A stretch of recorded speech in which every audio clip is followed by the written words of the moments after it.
When Stephanie White took the Indiana Fever job, veteran players saw more than just a hire. They saw a line crossed. To them, White had stood for something. Respect earned through grind, loyalty to those who carried the league through years of underfunding and obscurity. But now she's standing next to Caitlin Clark, the face of a corporate-driven WNBA reboot many longtime players feel alienated by. If you're here for the real story and not the filtered version, subscribe. And if you're sticking around for the next meltdown, you better definitely subscribe. And that disillusionment isn't theoretical. White is coaching a player she once implicitly condoned fouling hard, now entrusted with shielding her from the very intensity she previously endorsed. That reversal didn't just rattle veterans. It deepened suspicions that integrity in the league is increasingly negotiable. In the backdrop of White's dilemma is a deeper structural instability. The collective bargaining agreement may be headed for collapse, and with it, the last shreds of veteran leverage. As Clark's economic value rewrites what's possible for incoming players, it simultaneously threatens to erase those whose labor built the stage she now commands. For White, every decision is amplified. Every rotation, every post-game quote, every sideline glance. She's coaching through a minefield where loyalty, perception, and strategy collide. If she fails to bridge the widening generational rift, she won't just lose games. She could become the symbol of a league losing its soul. The pressure inside the WNBA right now isn't just about basketball. It's about trust, about loyalty, about who's still standing when the spotlight shifts. And Stephanie White? She's standing right at the epicenter of a league-wide identity crisis that's playing out in real time. White's appointment as head coach of the Indiana Fever isn't just a hire. It's a line in the sand. Just a few years ago, she was lauded for her commitment to veteran players. She built her coaching reputation on experience, grit, and defense-first basketball. She defended the physicality of the game, especially when it came to younger players like Caitlin Clark taking contact at the college level. Her stance was clear: earn your space, earn your respect. Now, that same Stephanie White is leading Clark's team, and that pivot isn't sitting well with many in the locker room. To veteran players, it feels like a betrayal. Like someone who once stood for hierarchy and hard-earned authority is now fully aligned with a system that rewards hype over history. Her new role is being read not as strategic, but as symbolic, a sign that even those who once defended the old guard have surrendered to the new era, an era where marketability overrides merit, where virality displaces leadership, and where individual stardom is the new currency. It's not just that Clark is getting attention. It's the scale of it. Her $28 million Nike deal didn't just break records. It blew up every known framework in the league. That figure eclipses the combined salaries of entire starting lineups across the WNBA. And while no one denies Clark's impact or ability, the deal lit a fire under tensions that have been building for years. Veteran players have carried this league through decades of neglect, through crammed travel schedules, empty arenas, and side gigs overseas just to make ends meet. They fought for every inch of progress the league has made, and now they're watching it pivot toward a new model that doesn't include them. Clark is the flashpoint, but the issue goes deeper. This is about how the league values labor. It's about how quickly players can go from essential to expendable when the market shifts.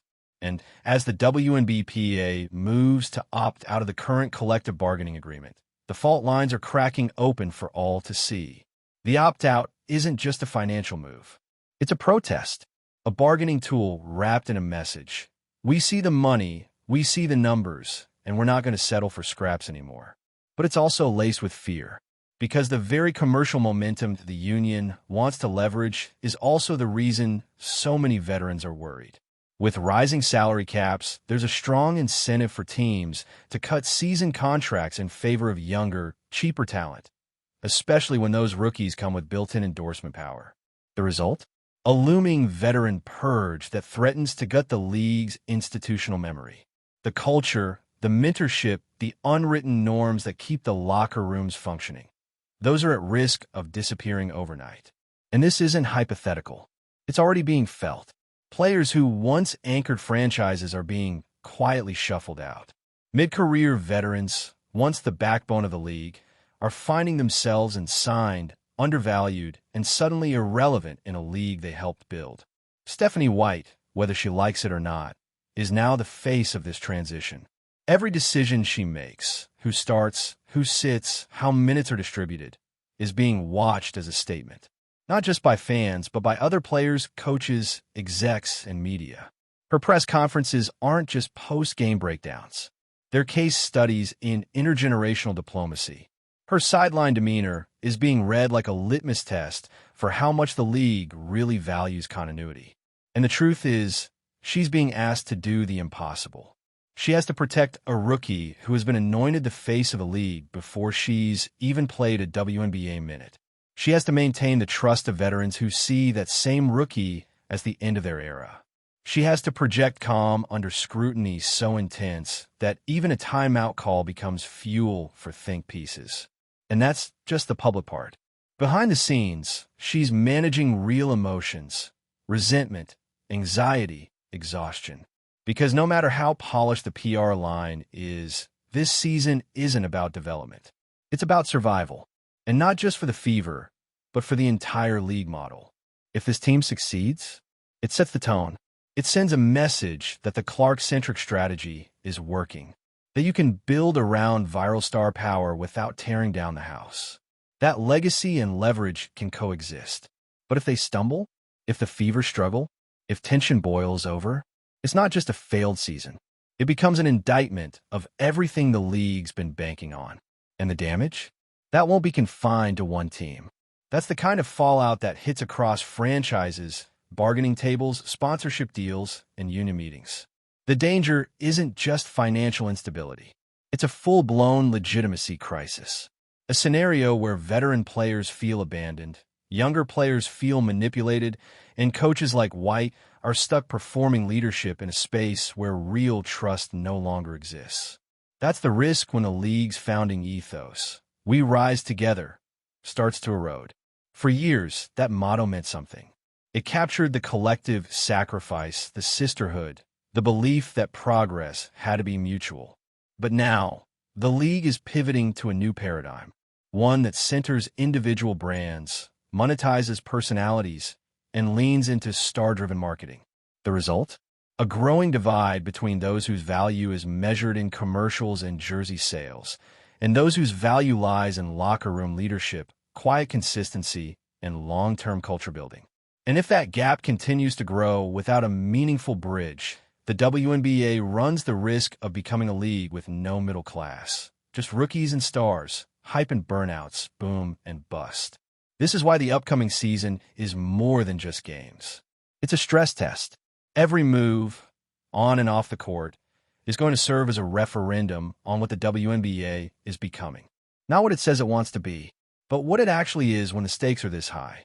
Can it hold on to the heart that got it through the lean years while expanding its reach? Can it create space for both legends and newcomers, without reducing either to a narrative prop? Can it survive the very success it's been chasing? We're about to find out. If you've been tracking this shift, we want to know where you stand. Is Stephanie White in a no-win situation, or has she made her choice? Does the WNBA's new star-driven strategy strengthen or fracture the league's foundation? And how does the CBA opt-out really change what happens next? Drop your thoughts below. Like the video if you think the veterans deserve more than a silent phase-out. Share it if you're tired of watching culture get replaced by click metrics. And subscribe, because this isn't just a coaching story. It's the front line of a battle for the soul of women's professional basketball. What's unfolding in the WNBA right now is bigger than any contract, bigger than any game, and way bigger than just Caitlin Clark or Stephanie White. This is a full-scale reckoning, a live-wire collision between the past that built the league and the future threatening to bulldoze right through it. The league is being reshaped in real time. You can feel it in the language, the sponsorships, the promo reels, and in who gets to hold the mic at pressers. There's a shift happening, and it's not subtle. The message is clear. The WNBA is chasing scale, chasing mainstream dollars, chasing global recognition. And at the center of that strategy, one player. Caitlin Clark isn't just a basketball star. She's a business model. Her $28 million Nike deal blew open a ceiling no one even realized was crackable. She's brought new fans, new markets, and new sponsors, finally giving the WNBA the kind of cultural capital it's always deserved. But here's the catch. That capital didn't come free. It came at a cost. And that cost is being paid by the very players who held this league together through decades of silence. Veteran players are watching their roles diminish in real time, not because they've lost their edge, not because they're too slow or outdated, but because their value isn't measured in clicks. Their worth isn't tied to virality. And in a market now obsessed with visibility metrics and endorsement potential, that kind of value becomes invisible fast. The emotional whiplash is real. One day, you're mentoring the next generation, holding team chemistry together, doing the unseen labor that keeps locker rooms functioning. The next, you're replaced with someone who brings in more Instagram engagement and fits the league's new glossy vision. That's not just a roster decision. That's a cultural purge. This is where Stephanie White enters as more than just a coach. She's not drawing up plays in a vacuum. She's navigating a psychological minefield where every action is interpreted as allegiance, either to the legacy that shaped the league or to the corporate pivot redefining it. Veterans remember White as a coach who had their backs, who believed in toughness, in paying dues, in grinding for every opportunity. They remember her defending aggressive play, even when it meant Clark taking hard fouls in college. That was her value system. That was her brand. But now, she's the coach tasked with shielding Clark from that very intensity. She's no longer preaching the same gospel. And to the vets, it looks like she flipped. To them, it doesn't matter that White might just be doing her job. What matters is that her job now seems to depend on insulating a player who's already got the full weight of Nike, ESPN, and league marketing behind her, while veterans watch their careers fade without a whisper. So when White tells the media that she's just trying to block out the noise, that phrase doesn't land as intended. Because to the veterans, that noise is their reality. It's their displacement, their erasure, their collective anxiety that the very thing they spent their lives building is no longer theirs to hold. What she's really being asked to do is hold space for two completely opposing realities. A rising superstar who represents opportunity and expansion, and a generation of players who feel like collateral damage in that process. This isn't coaching. This is crisis mediation. And it's not happening in a vacuum. The WNBPA's looming opt-out of the current CBA hangs over everything. It's not just a procedural move. It's a full-throated declaration that players want and need systemic change. But here's the contradiction. The union is using Clark's commercial value as proof of what's possible, while simultaneously confronting the reality that this very value could accelerate the marginalization of most of their members. It's a dangerous balancing act. Use Clark's visibility to push the league forward, but not so much that the league forgets who kept it alive long enough for Clark to succeed in it. And this tension isn't theoretical anymore. It's showing up in roster decisions, in locker room energy, in quiet interviews with players who feel like they're being slowly edged out by a model they didn't agree to. The veteran purge is not a conspiracy. It's structural. Teams are under pressure to cut costs, streamline rosters, and market high-impact players. In that equation, a seasoned mid-tier veteran with a $180,000 contract becomes expendable compared to a rookie with a national profile and a fraction of the cap hit. That's why this current shift feels so raw, so personal, because it's not just about basketball.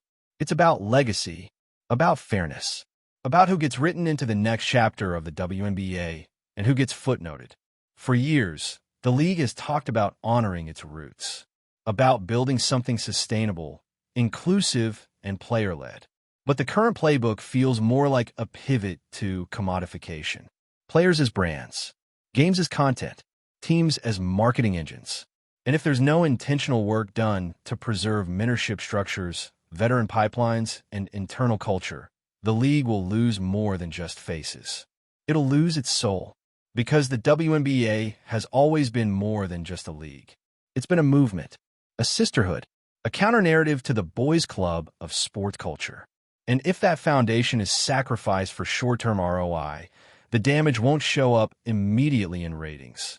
It'll show up when the next generation arrives with no one left to guide them. Clark, to her credit, didn't ask for any of this. She's not responsible for the system that's bending around her. But she's also not exempt from it. And neither is White. Every interaction this season, every timeout, every substitution, every post-game comment is going to be weighed against this bigger tension. Did White support the vets? Did she validate Clark without infantilizing her?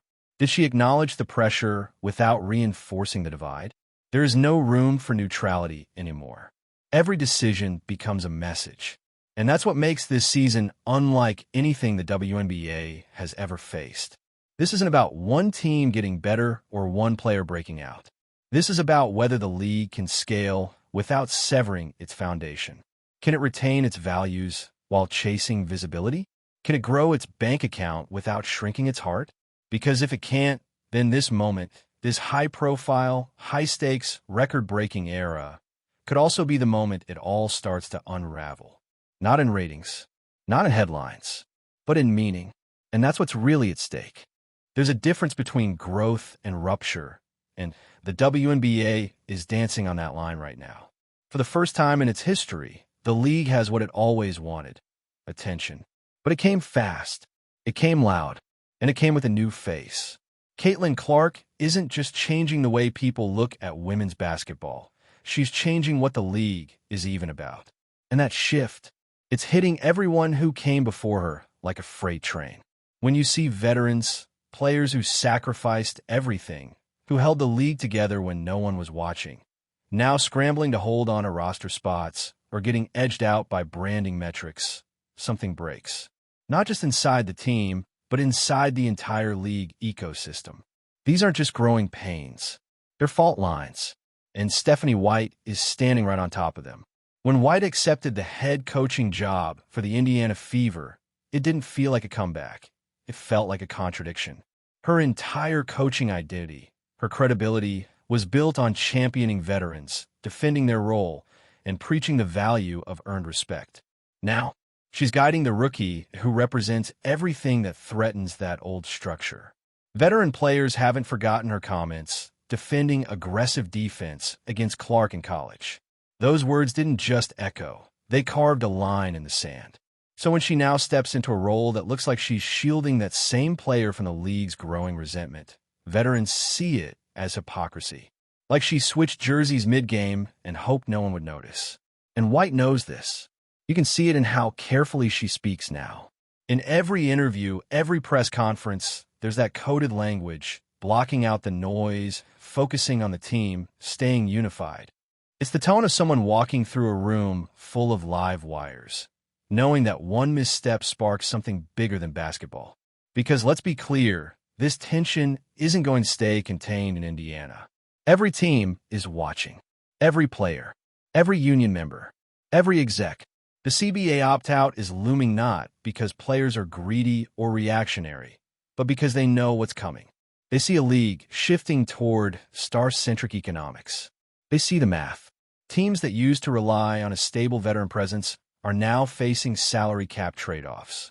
When a player like Clark can generate more revenue off the court than 3 mid-tier vets combined, the incentive to build around her, or someone like her, is overwhelming. And that's the danger. Because the veterans, they're not just players. They're infrastructure. They're the ones who teach rookies how to navigate media chaos, how to show up in the community, how to carry themselves through the grueling travel schedule, the public scrutiny, the day-to-day grind of being a professional athlete in a league that still demands more than it provides.